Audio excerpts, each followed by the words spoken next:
Hello, I'm Jordan Smith. Hi, my name is Olivia Harrison, Hi, my name is Melissa St. Prue, and we are part of D.I.V.A.S, determined individuals victoriously achieving success. Hello, teens. Welcome back to another episode of Talk Back for Teens. I'm your host, Bernard Rogers, and here with me are Destiny Williams, and Zoe Sullivan. Today we have a dynamic group of young ladies here with us to talk to us about their D.I.V.A.S program. D.I.V.A.S stands for Determined Individuals Victoriously Achieving Success. Rita Gross-Smith, and I'm one of the mentors in the D.I.V.A.S program at RIT. Shawanda Evans, also a mentor in the D.I.V.A.S program at RIT.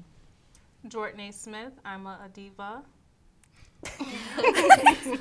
Hi, my name is Olivia Harrison, and I'm a member of D.I.V.A.S, determined individuals victoriously achieving success. My name is Melissa St. Prue, and I'm also a member of the D.I.V.A.S program. Thank you guys so much for being here with us today. Great, thanks for having us. Awesome. So tell us a little bit about who D.I.V.A.S are and what they're about.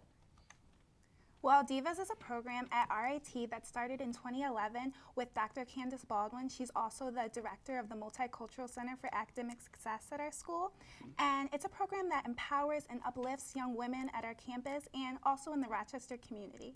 Awesome. Why do you feel that Dr. Baldwin felt that it was important in order to create a program such as this? I feel like she thought it was important because it just kind of addressed some issues that the girls at RIT were having. You know, sometimes we didn't feel like we had a safe space to come to and communicate with girls who we could really talk to on a level that they could meet us, they could understand what we were going through, and D.I.V.A.S really provided that for all of us here. It's a real community, a family, you could say. You know, we came there and we were freshmen and didn't really know a lot of people at the school, and so D.I.V.A.S gave us a great opportunity to connect with girls who looked like us, who could feel what we were feeling, and we could just kind of grow and learn and develop together. So it gave us a great opportunity to do that. Right. Women developing. Let's talk about that. What are some of the things that the D.I.V.A.S program does to help develop its young ladies? Well, we have a variety of programs. We're definitely very involved with professional development and mentoring. We have a mentorship program where each diva has one mentor that works at RIT and one mentor from the Rochester community. Okay. We're also very heavily involved in just staying, making sure we progress academically and that we're getting all the resources we need if we aren't doing too well in a particular subject or a particular class. 9 girls in our program, and like Melissa said, it's been a great opportunity for us to grow academically, professionally, and personally. Great. There's a focus on personal development. I feel that D.I.V.A.S emphasizes, and so a lot of times young ladies do not know how to have healthy relationships with women and girls, and so it's nice that D.I.V.A.S is a place for us to do that and to practice our soft skills, which is communicating with one another. Amazing. Now, Melissa, you talked about mentors, and as I understand, we have 2 of your mentors from this program here with us today. How are you ladies doing? Good, thank you. Great. So walk us through your journey to becoming a part of the D.I.V.A.S program. What was that like? For me, it was really just an ask from Dr. Baldwin, and mentoring has always been a part of something that I like to do in the community, so it was not really too much of a thought. I just had to look at the time commitment and whatnot, but to me, it's always important to pay it forward because someone had to do that for me. Mm-hmm. And I think that sometimes feeling a part of your community, or as you just spoke to, feeling as though you're not really sure on how to have those healthy relationships with women, and sometimes in general, it's important to make sure that our young ladies are able to cultivate that no matter what their race might be. And that's one of the things that I like about D.I.V.A.S is that it's diverse. Mm-hmm. But it also exposes our young ladies to many different things, such as we had one activity where we fed the homeless, it was a transition house for women, mm-hmm. actually, and their children. We made breakfast for them. So just being able to tap into different things. So just knowing the quality of Dr. Baldwin's work and also liking to mentor, it was just a matter of saying yes. It was just an ask, and I was like, okay. Great. How about yourself? I think similar to Sharita, just provides me with an opportunity to give back and work with more young ladies that are within the Rochester community. I know these young ladies aren't all from Rochester, but they're here in college and trying to make something of themselves and be successful within life. So it provides me with an opportunity to pour back into them what I may not have had growing up in terms of a mentor in college as well, through a program similar to this. And how do you feel that this program is benefiting these ladies? I know you spoke to it a little bit, and this was something that you said you personally may have not had. You may have not had those resources at your campus of choice, but how do you think these ladies are benefiting from some of those services? I think just in terms of having another outlet that's outside of the college setting, they can come to us if it's about academia. We have that component of it, but also just the personal and social aspect as well. They can have a different voice, someone to just listen to and bounce things off of them and connect them to other resources that may be available to them as well. And I think in some ways it provides a living, breathing example of what's possible for them. For the young lady that we both mentor, actually, she's a first-generation college student, and so was I. So there's certain things that I can tap into or that I might be able to see during our dialogue that I can say, wait a minute, is this what's happening? And she could say yes or no, and either way, we both have a shared experience in some ways, because I've been in some ways where she's trying to go. So for me, I learn just as much more often than not from her as she says that she might learn from me. So it's a great reciprocal relationship. Great. And how do you feel knowing that you can be that mentor or that possible person to help guide the student, as you talked about, down the path to greatness? It really speaks to why certain things happen to us in life. Sometimes we think, oh, it's for our upliftment or our enrichment, but really it's for you to be able to pour back into someone else. Because if I had not been a first-generation college student, if I had not, say, had other circumstances that occurred when I was growing up, I might not be able to tap into or detect certain things that might be going on with someone that I'm mentoring. But it also requires you to be selfless too, I think, when you're mentoring, and just really try to make time for that individual. So it also, I think, kind of makes you better at time management. Like I said, it's not just the student or the mentee that's learning or gathering something from the experience. I am as well. Right. So. Great. We want to come back to you ladies now and talk more about some of the things that you guys do through the D.I.V.A. program specifically. I know Sharita talked about some of the things that you guys do as far as along the lines of volunteering. You guys recently did a volunteering event that I just recently became aware of. Can you speak to that? Yeah, well, recently we volunteered at the women's shelter in Rochester, New York, and we got a chance to cook breakfast for these women. We went at 6 a.m., and it was early, but it was a great opportunity to get up and get our day started by giving back to people. And just showing them the positives of life. And we also gave out D.I.V.A. kits, and there are these kits that have little positive, like little papers that say positive things, like here's an eraser to let you know that you can always move forward, whatever mishap you may have in life. And Jornay also went, so she can speak to it as well. All right. Yes, that was definitely a wonderful experience to be able to interact with individuals like yourself. You know, it was all females, and we were able to speak to each other on that level and just to have a positive and healthy dialogue. So we're not only fostering that in our community with the D.I.V.A.S, but we're bringing that into other communities, and that was just a very awesome experience. And something else that was really great is that we got to cook breakfast for them, and they said usually they only have like cold cereal, so we came in there and made like sausages and biscuits, and I mean, we're not the best cooks in the world, but I mean, we put in work. That's it. Great, awesome. So I know you guys also just had a professional women's conference on our RIT's campus, correct? Yes. Speak to that a little bit. I hear that was a success. Well, Melissa actually organized that, and it was a success. Congratulations. Well, maybe you can speak to us a little bit about that event and what occurred. And yeah, so we did have our women's roundtable. It was called the Professional Women's Roundtable. We had it yesterday at RIT's campus, and we had 5 very prominent women within both the RIT and the Rochester community come and speak to us. They sat on a panel. We asked them a few questions. They gave us, their stories, and we got to connect with them on a deeper level because they're pretty much just like us. They were multicultural women of color who, went through struggles, ups and downs, or went through school like we're going through school now, and currently, living their professional lives. So it was really nice to hear from them. The roundtable was really cool because it fell under women's. We're celebrating Women's History Month, or Women's, yeah. So, and then after the panel discussion, we got into smaller groups where, I'm mechanical engineering background, so I got to sit with one of the women who had also had a background in mechanical engineering. So we got to speak on that a little bit. She told me about, she works at Xerox. Her name's Aqua Porter. She told me about her background, how she, made it through, and was giving me some friendly advice about how to go get through school and co-ops and all that. So it was nice to be able to connect with them. Great, awesome. So now, why do you guys feel that, and this is a question for all of you, why do you feel that this conference is something that young women need today, or things such as this where women can come together and connect with one another and talk with one another? Why is it so important? Why do we need it? I think in this day, well, past and present, honestly, we've had that stereotype where women, especially women of color, have not been able to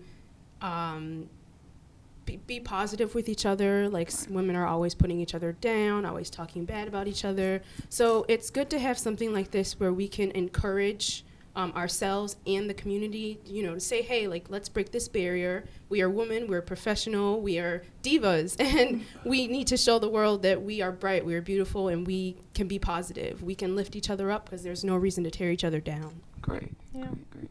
Anybody else?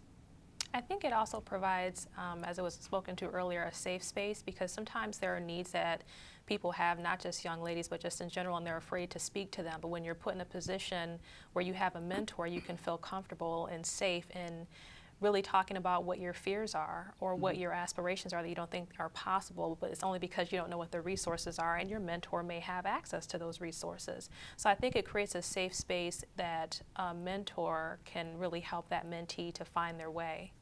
Agreed. And to go along with that, there's a accountability aspect. We share our dreams with each other, and we share our aspirations, and in that we're able to keep each other accountable. Like you said, you were going to do this by this date. What's going on? You know what I mean? I know you had homework in this class. Could we do homework together? And so that really helps us stay strong as a group and as a core. We're not just trying to make it up the mountain by ourselves. We're going up together step by step, and I think that's what makes D.I.V.A.S what it is. Great. So tell me, how do each one of you ladies here embody the word diva? What does diva mean to you? I think a lot of times when people hear the word diva, it's kind of negatively associated with someone who's very bougie or a Mariah Carey, kind of like a star, and it's all about me. But something that kind of opened my eyes with this group is that really being a diva means you're determined, and the way Jornay spoke, we're lifting each other up, we're building one another, and we're not just trying to be great individually, we're trying to be great collectively and bring all these other women up to be great with us. And I think that's one thing that was awesome, and we just hope that as divas, we can really just shine bright in our communities, not only at RIT, but also in the Rochester community, to be a role model. As we have these wonderful mentors, they're role models towards us. We hope that younger girls can look up to us, and we can be role models for them as well. It's a great group that really fosters positive relationships between all of us. And something else that's really wonderful is that it doesn't say that you can only be friends with other girls in this program. We're encouraged to make friends outside of Divas and show them, give them tips and show them that the way, how we're kind of living our lives and the way we choose to walk, and hopefully that we can influence them for the better and influence them in a positive way. I think she just said everything. I'm going to say ditto. The only thing I would add to that, when I think of divas, I think of empowerment, empowering one another as mentors. Sharita and I just empowering one another, and also just empowering our mentees as well, that collaborative approach, and then reaching out to others within the community as well. So I think of the word empowerment. Now, how do you guys use your platform that you have with D.I.V.A.S to not only affect the women, as you said, but also affect larger communities like the RIT community and also the Rochester community? Well, we as divas definitely love our mentors and the people who help us up the mountain, people who assist us and advise us. We also are making initiatives to do the same for younger girls in the community. And so we hope to begin those initiatives this year. Okay. And we will have like different events such as a prom dress giveaway type of thing. So we can help girls who are going to the prom, get ready and just pick out their dress and donate some stuff to them. Because coming from the backgrounds that we come from, we know it's not always easy to get prom dresses or to buy expensive clothing, and so we definitely want to help with that. And that's just one of the many initiatives that we're doing in this community and spreading our diva-ness. Diva-ness. Great. What do you guys hope? When you talk to these different girls and you talk to these different individuals and you try to get them to empower one another, what is the one thing that you want them to remember at the end of the day? If there was one thing that you want them to get out of everything that you guys do, what is that one thing? I know we've thrown some words around like empowerment or, collaborativeness or things such as that, but for each of you, what is one thing that you want to instill in many of the girls, many of the people that you talk to? I would say that if you don't see the path that fits you, create your own.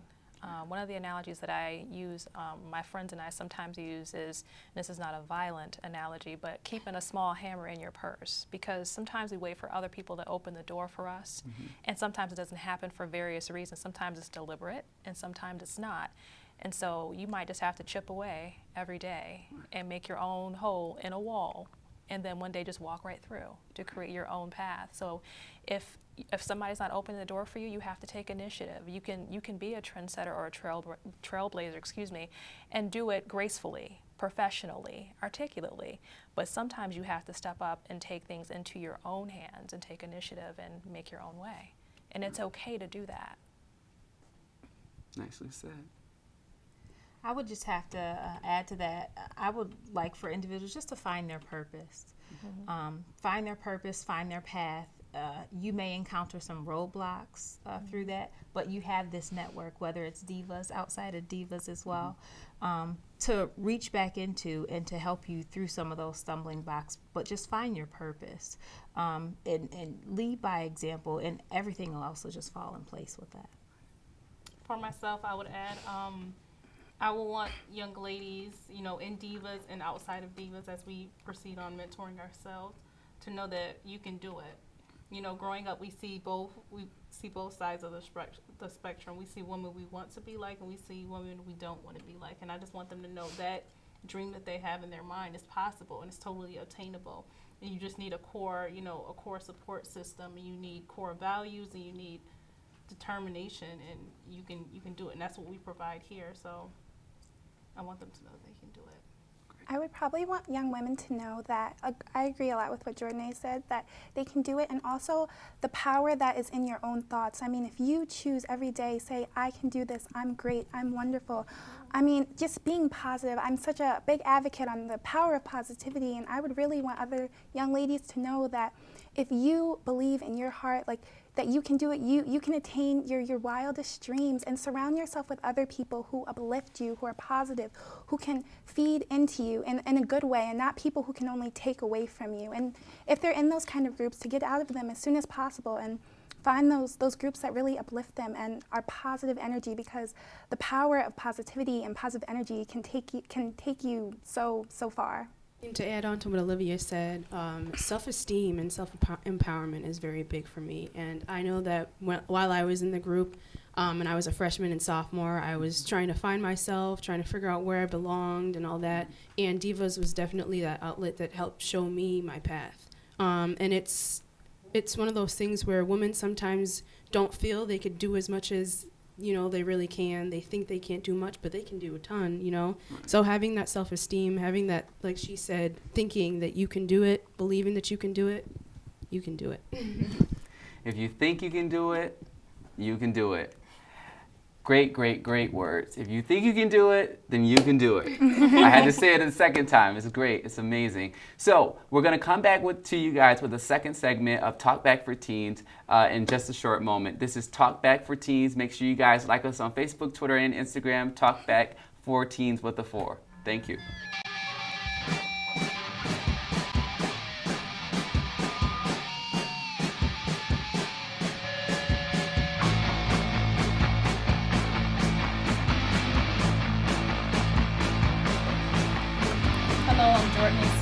Hi, my name is Olivia Harrison. Hi, my name is Melissa St. Preux, And we are part of D.I.V.A.S, determined individuals victoriously achieving success.